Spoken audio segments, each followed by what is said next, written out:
I run a property management business with over 800 units with only 3 employees. And this is all because I'm using AI into our day-to-day. In today's podcast with Upkeep Media, I share a lot of insights on how I even started a property management business and why this made me a better real estate investor. And more importantly, how I'm using AI into our day-to-day to turn this into a very profitable business. So if you're just about to try to catch up with the AI in your day-to-day operation as a real estate investor or property manager, this podcast is for you. I hope you enjoy it. Ding, thank you so much for joining me today. To kick things off, can you tell everybody a little bit about your background and experience in property management? Yeah, I started my property management business back in 2016. And back then, 2 main reasons why I started. Number one was that I already owned a couple of studio rentals and I really wanted to dive into real estate full time. I was an engineer. I knew that career path wasn't really for me. So as I was searching for ways to get into real estate, flips, wholesale obviously came to my mind initially. And then but after I've done a couple projects, I realized that number one, I don't have a consistent income coming in. There's no recurring income coming in. So I won't get paid out until the project is done. That bothers me. But the second thing is that you do 2 or 3 projects, you eventually run out of the investor list, like your contacts. Back then, I was thinking about, I got studio rentals. I couldn't find any property manager to take over my portfolio for me to be a full-time investor. Why don't I just start with the property management company, connect with other people, have that recurring income coming in. I get to service other people's portfolio, and then I use that as a way to connect with other investors. So that's really how everything started. Back then, there wasn't much about, I guess, good competitors. So for me, it was just a lot of cold calling, reach out to people who are out of town, see if they'd be interested in using our leasing service. And that's how I got things started. Okay. And do you still manage only student rentals? No, you eventually will have to kind of branch it out, right? So studio is where we started, but one thing leads to another. We now manage like the over 800 units mixed with studio rental, single family, also multifamily, a little bit of mixed use commercials. Okay, so a little bit of everything. Do you find it hard to juggle, let's say, a student rental versus a mixed use commercial? Yeah, it's work for you. Oh, very different operation. And then before I was just taking anything that I could, but you eventually learn how to say no to, things that I guess we're not good at. Studio rental was where I started because I understand the student, I guess, seasonality, like leasing process, tenant placement, when they're actually looking to move in, when they're looking for the new place. It was a lot of work, by the way, but leasing season really was a very huge, I guess, a profit generating season for us. And then eventually we started managing single family, and in Hamilton, Ontario, I guess there was quite a bit of wave for a lot of investors to be coming in here, especially out of city investors. So I was able to really capitalize on that and then get to know a lot of landlords, a lot of investors who want to get into small multifamily. And then eventually one thing lead to another is multifamily. To answer your question, multifamily buildings, waste management, tenant conflicts were the bigger issue in my opinion. With student rentals, it's just like you need to arrange a lot of cleaning, you need to be paying attention to the vacancy because it essentially is a rooming house, rooming homes that you're placing the tenants to. And then how do you structure in a way that protects you legally and from bylaw? Those are the 2 different skill sets that we're seeing. Okay. So you mentioned when you started, you just kind of did the old school way where you were just cold calling people. I guess first question is, where did you get lists of people to call to begin with? Great question. So to start it off, a lot of people worry about the marketing. Back then, I actually knew nothing about business structure and how to start it. I just knew that in order for me to get in front of the investors, landlords, I need to be talking to them, right? So first thing first, what I did, it was very interesting because back then I was also a young graduate, basically. So I knew the student bodies and all that stuff. So I connected a buddy from University of Waterloo. I hired 2 intern students, $600 for 5 weeks straight for 2 people. Very, very good price. And then I got them to, because they were all use software, so I got them to scrape the data from Kijiji, Craigslist, and Mac Off Campus, right? So they gave me all the contact information on the spreadsheet, and all I did was I selected the area code from 416, 905, and 647. So I knew that these landlords, they're not local, because local would be like 209, right? Different area codes and all that stuff. Based on those numbers, me and my partner, we started calling people from our house, and we basically just started having conversation. We reached out to them because we knew that they have a big pain point, which is your property is going to be vacant, or you have a vacant units right now, and you're trying to list the property for rent, but you're 45 minutes away. So we call them up, we say, hey, is this still available? And at the moment that we realized that they were really trying to confirm the time that we're going to show up and all that stuff, then we kind of slide in it. By the way, we know a lot of people. We actually place a lot of tenants for local landlords. Are you potentially looking for someone to kind of take over this task for you? So that's how we started. It's just a lot of grind and hustle. Like you started by doing leases only. I started leasing because leasing pays well initially, right? Because we can offer 75% of the 1 month's rent or 50% of 1 month's rent. And if we stack up 10 leases, that's already 20, 30K. So that's basically how I started. And then I pitched the property management service afterwards. Okay, so you would lease the property for them and then be like, hey, by the way, if you don't want to deal with anything at all, I can actually manage the property for you as well now that we have a tenant. Yeah, as soon as I secured it, I asked them like, hey, like how have you been managing your properties? And it's like, oh, just right down there, deal with some stuff. I'm like, 45 minutes drive, that's crazy. Like, do we enjoy doing that? It's just like, no, I just don't know anybody. I'm like, you know what, why don't I just take care of that for you as well? the upsell comes right after I finish one service. Yep, that makes sense. And you basically prove to them, look, I've rented out your property, I'm professional, I know what I'm doing, and it makes them a little bit more likely to trust you to hire you for full service management. Yep, exactly. Because right now you're around 800 doors. Is that how you continued to grow, or what did things look like, I guess, as the business evolved? Yeah, so that is what I call cold outreach. So you can only do so much. And honestly, it's a bit of grind. Eventually, you need to start learning about the marketing, through that inbound leads. That's where Upkeep Media obviously doing for a lot of clients. Google reviews turned out to be something that we focus on a lot. With Still Rental, we also put out a lot on site, right? So the simple stuff is the SEO, Google reviews and all that stuff. Long time would be seasonality when a lot of landlords come into the town. They see our site everywhere, like around the Stuart Post area. They all of a sudden, they were just like, they were doing things that they don't normally want to do. They see our site, we happen to be there. So we started playing around with some of the traditional marketing versus the online marketing. And that really gave us a little bit more boost, for the first couple of years. I know that you're heavy into AI, call it heavy into AI compared to most property managers out there. Yeah. You actually were able, from speaking offline, were able to bring your team from around 12 to 15 people on the team, where you're now only 3 people on the team. 3 full-time, yes. What did your team and operations look like before implementing AI? And what does it look like today? How we've been running property management business is that eventually this property management business becomes a lead generation machine for other divisions as well. So property management, sometimes you end up having clients that needs renovation. We're also brokers too, a team of realtors too. So we also handle transactions. So with the property management, you end up having investors that want to expand or sell their portfolio once in a while, right? And whenever they do that, it triggers a different type of a service. So part of the reason why we end up expanding the team all the way to 13, 14 people, full-time employees, was because I was trying to internalize a bunch of services like that,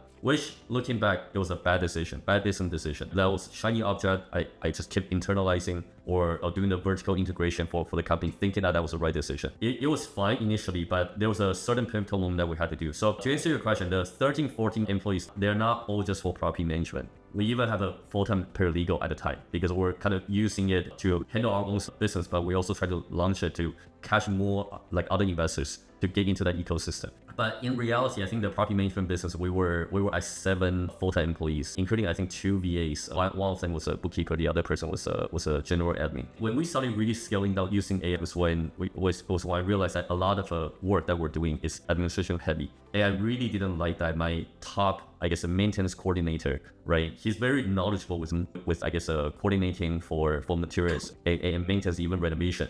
He ended up doing majority of his time in admin work. That's when it really bothers me. So I started looking to automation, AI agents, and I realized that, everything that a human can do without interacting with the tenants, landlords, and all that stuff, or even vendors, we can streamline with automation and AI agents. Okay, so when I recognized that, I started really dedicating my time to really build out that workflow. And obviously, we started with the accounting side of things because a lot of people talk about, you can use AI to answer calls and all that stuff or generate sales. I want my best guys, on the team to be generating revenue for the business. I don't want them to be sitting behind the desk and do all the admin work. So first thing first, we actually didn't try to solve anything upfront, anything interactive with other people. We try to solve everything that's kind of behind the scene. So accounting was the very first thing that I wanted to try, right? How to process the invoice, how to upload, I guess, files, how to update tasks, how to prepare reports for landlords, right? Like even for leasing, how do we actually do the tenant screening without, tying up our guys in there? So those are the stuff that I really, really try to improve. And one thing leads to another. Bookkeeper VA gets replaced almost immediately. And then the general admin. And we also had 2 other admin full-time. We end up keeping the best performer. And so the way that I structure it is very simple. There's a maintenance side of things. There's a leasing. There's a general admin. And I only end up keeping 3 employees, full-time employees, to do this. And then they all manage a bunch of AI agents underneath them as well. Okay. I guess at this point, what is the single highest impact AI automation that you've implemented? What I like the most is actually the accounts payable process, like AP. So AP agents, you'll process the invoice, you'll upload the invoice to a Google Drive. You'll take out the description of the work. You'll rewrite it in a format that we want it, upload it into our property management software, close the task, right? And then bill it out to the owner. That part, I like it the most because Steve and I, we just kind of went over that. It actually allows me to see on a weekly basis. You know, to share your screen and show us. So for everybody that's listening to this, just audio, I'd recommend checking this out on YouTube because we're going to learn something here and see what an AI agent actually looks like inside of a property management company. Okay, so just very high level. So this is all the invoices that we have this week, actually. And some of them is not valid for post, but I need to kind of look into this one. It solves the majority of the problem, but every time that the invoice comes in here, it'll show the vendor you'll give me the invoice number, and then you'll actually download from Gmail and then upload it to a Google Drive. And to make sure I'm understanding this properly, you get an email that comes in from a vendor, and automatically the AI agent is going to pull the information from that invoice and upload it into this spreadsheet. That's correct. Okay. And once it's uploaded to a spreadsheet, and let me kind of quickly explain the purpose of this whole workflow, because you can do all that, you can have anybody doing this part. But the hardest part is when you have like 10, 20 different invoices on a weekly basis, you have to sometimes need to do markup. You have to make sure that you're charging the clients so that you don't end up paying out of your pocket. So I always want to have a clear dashboard where I can see everything, and then I can enter the charges, on the same page without jumping things around, because you got a phone call from the tenants, from the landlords, and all of a sudden your work gets interrupted. I want things to be in front of me all the time. So this is where I extract all the information, and then all I have to do is to deal with these 3 columns. So coming here, I can see, okay, this plumbing company, I can literally go into the invoice here, right? If I need to kind of double check about this one, what this is about, it's all in here, but it takes all the information, split out in the format that we want in here. And this is what's going to be updated into my property management software, okay? And from here, I get to see the invoice number. All I have to do is, okay, maybe I also spend some time in there, and for this specific task, I cannot just charge $565. I need to be charging $600. Okay, and then I just need to update the built-in task and then do ready to post. So basically, you'll either, I assume it's a member of your team, will come in here on the daily, look at all the new invoices that were sent from vendors, review them to make sure that you understand what they're about, and then go into what it looks like column J and add your markup on top of whatever it was the vendor had invoiced you for. Then that information will then get pulled directly from there into your property management software. That's correct. Okay. So that's a part 1 of this workflow, is to process the invoice. You can call that invoice agent. That's actually what we have labeled in there. And then once the invoice agent completed this task, what we do is that we send it over to AP2, accounts payable number 2. So AP agent to process the invoice. So in here, that's where we grab, like we can see what's being processed built-in, because that's a PM software that we're using. We know that it's been processed everything. If we want to double check one more time, all the links already in here, right? And then you'll show me whether or not the vendor has the HST. We're in Canada, so there's a HST onto all the services. Then you'll show the invoice amount and bill to the owner. So what the AP agent is doing currently is to grab these numbers, bring it over to payment processor, and actually enter all those information for us. So all we have to do, from my accounting department is to just approve everything.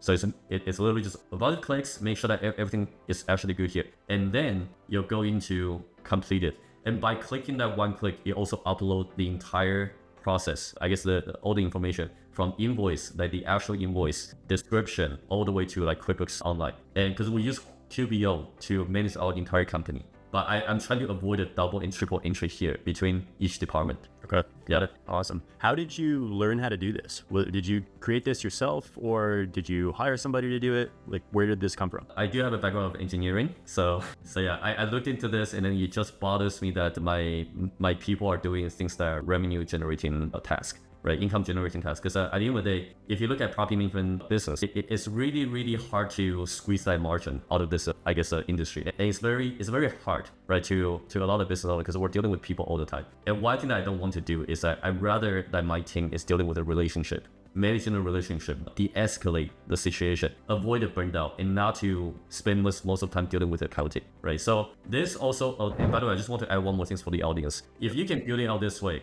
it is so much easier to be managing the weekly P&L. Okay, so we also quickly talked about this earlier, but this one allows me to actually see the amount that we paid out, and which is right here, and the amount that we charge the landlords. Because all I need to know is, are we actually making money last week? I really need to know that number.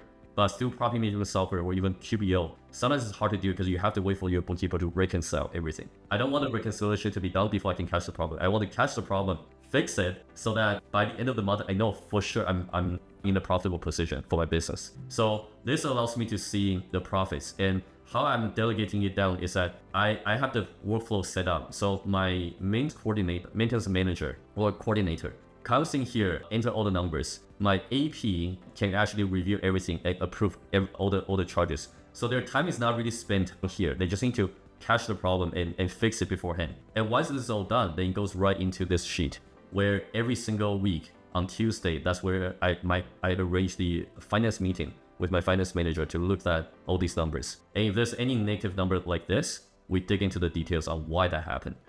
So you're able to see, rather than having to wait monthly or quarterly, you're able to see at the end of every single week how much you guys made on maintenance. That's correct. Okay, understand. Maintenance, individual technician, and obviously there's another sheet for leasing commission from our leasing agents, because currently we have 3 full-time, I don't want to say full-time, but 3 dedicated leasing agents just to our company. Okay. Yeah, so full-time leasing manager plus three agents. What other areas of the business are you using AI agents for? We also have maintenance agent. So our maintenance flow is that when the request comes in here, one of the bigger burnout point for a lot of property managers, especially from my experience, is that you're dealing with so much emotion, right? Hey, my toilet needs clogging, right? Like, it needs to be unclogged. They will add that, oh, it's super urgent, I can't do this. There's a lot of emotional wording in here, and that's what we get burned out. So I'm trying to put all my team members on the second layer. Let the agent handle it, because, any AI will be able to provide a better response, than human being, in my opinion, at least in 2026. So I get the AI to draft the reply, filter out the information, get all the information out, filter the reply, and then use the AI to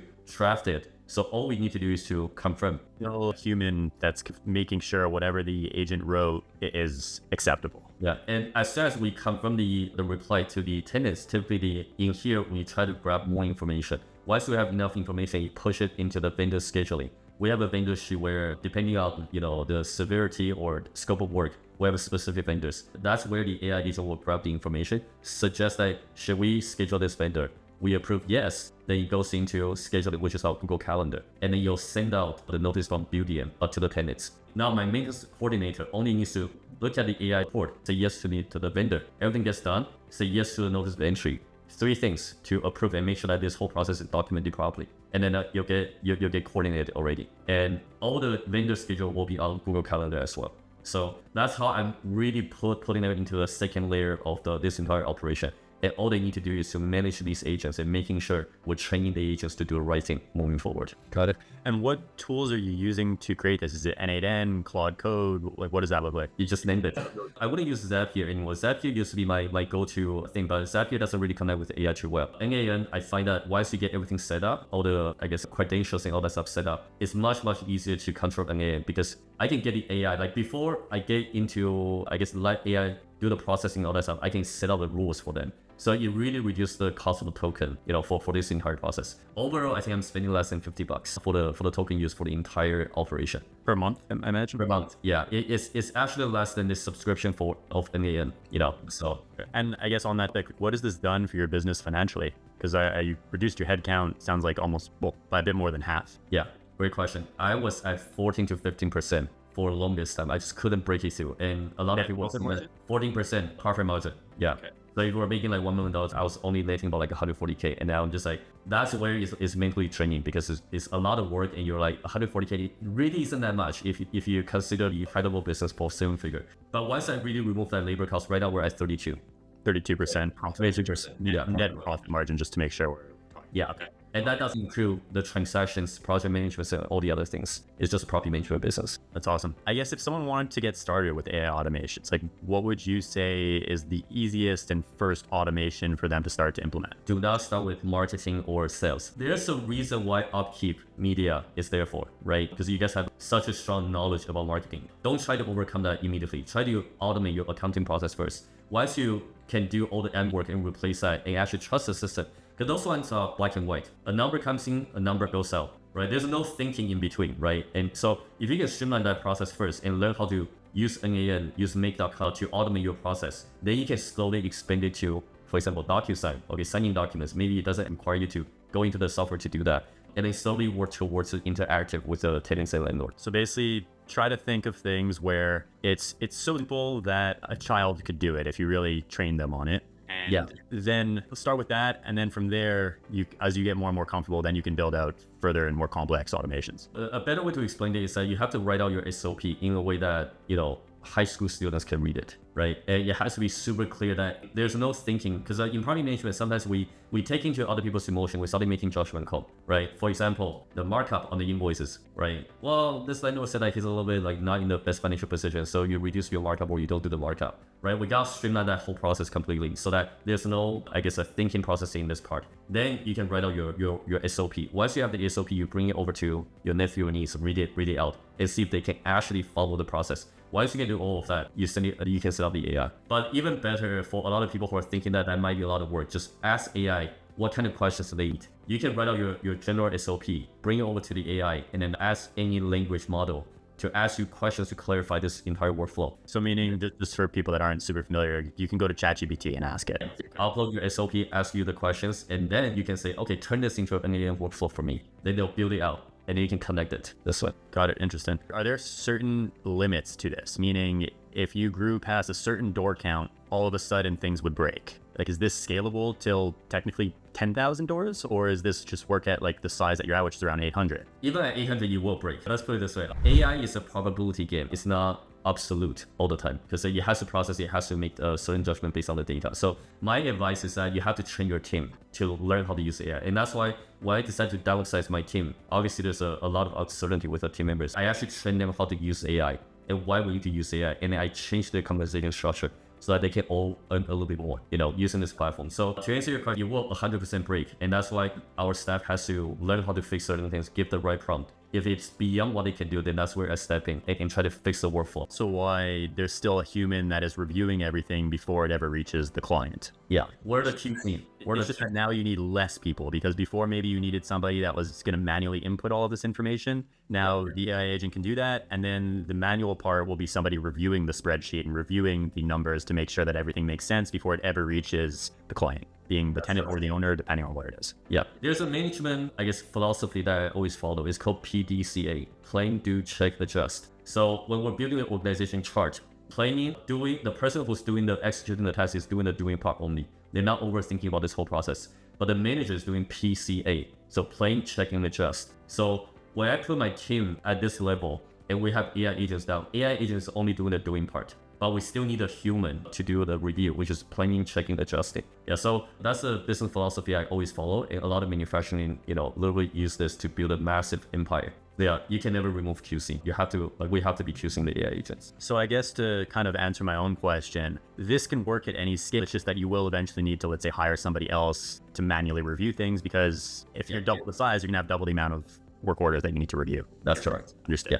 I guess now that you have AI agents running your business, what does a typical day look like for you? I say in a very humble way, I have actually been out of the operation quite a bit, because as we're scaling, breaking through the door counts, there's a different business decision, different business pivots I've made. My primary goal is no longer doubling, tripling the current door counts anymore. Because if I just get all my clients to buy one more property, I already doubled my property management business. The profit is actually way more doing it this way. So my day-to-day right now is actually developing the AI agents in my current business structure. And I'm looking for a different synergy that's on top or has a synergy with my current property management business. That's what I do all the time, is try to figure out where is the margin coming from and how can I optimize it, and where's a better opportunity in the next 2 to 3 years for the business. And when you say synergy, are you talking about, so for example, we have clients that open a maintenance division and then they offer maintenance services to other property management companies, or that open a home service company then run that. Is that the type of synergy you're talking about, or is it something else that I'm not understanding? Yeah, exactly. So number one, brokerage, right? How to service our investor clients a little bit better so that they buy and sell with us. And once they buy, we take over the management. That's a synergy that I like a lot. There's also, in-house maintenance division is another one. Leasing service outside the organization. Can we do it for other property managers, right? Those are the stuff that I'm constantly paying attention to. And obviously the AI stuff could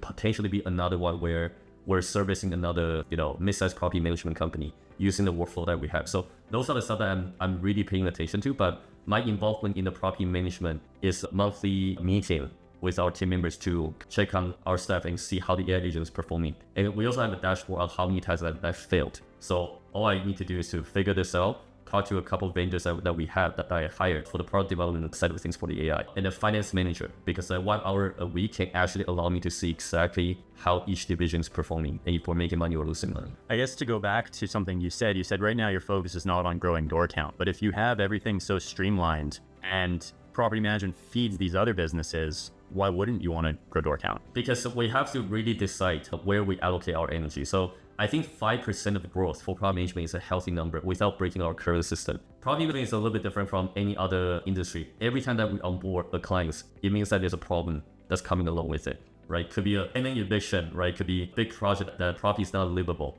right? So there's typically like we're onboarding properties to the management. So I noticed that every time that we're too aggressively, this is where we can break the entire system. I want a nice and steady flow and then build that relationship and offer different type of service to the client. So you are still looking to grow just at a call a slower pace. Yeah, from 50 to 100, 150, right? That I wanted faster growth. But at 800, for 5%, we're talking about maybe 40 additional doors. I'd rather do that slowly, especially with only 3 people. Yeah. And do you think, what door count do you think you would need to eventually hire a 4th person?